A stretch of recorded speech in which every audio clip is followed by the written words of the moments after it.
যদি একবার তোমার গায়ে হাত তুলি সেটা কিন্তু ভালো দেখা যায় না। ফার্দার এইরকম চেষ্টা যেন আমি আর না দেখি।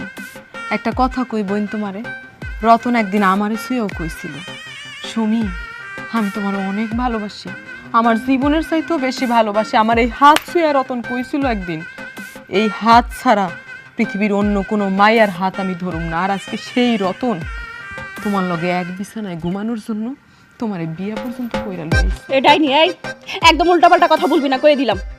আমি তো উল্টাপাল্টা কথা কইতেছি না বোন, যেটা সত্য আমি এটাই কইতেছি।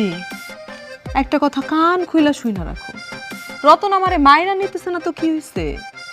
আমি তো এত সহজে আমার অধিকার আদায় করা ছাড়ুম না। আর আমিও দেখালুম তুই কেমনে তোর অধিকার আদায় করিস। এই ঘরে হয়তো আমি থাকবো, নালে তুই থাকবি। আর আম্মা, আপনি দেখতেছেন না আপনি এমনি দাঁড়ায় আছেন কেন? এইটার একটা সমাধান বাইর করেন। এই ছোট, কিভাবে বড়দের সাথে কথা কইতে হয় সেটাও জানো না? এইভাবে গলা উঁচু করে কেউ শাশুড়ি আম্মার সাথে কথা কয়? তুমি তো বউ আর যোগ্যই না, বিয়াদব মাইয়া। ওরে বাবা রে, তার কাছ থেকে আমার আদব শিখতে হইব। আসছে আমার আদব বলি, যে কিনা আরেকজনের জামাই রে নিজের জামাই দাবি করতেছে। না তো, আমি তো আরেকজনের জামাইরে নিজের জামাই দাবি করতেছি না। আমি যথেষ্ট প্রমাণ দেখাইছি, যথেষ্ট দলিলও দেখাইছি। তাইলে কি হইলো? তুমি হইতে পারো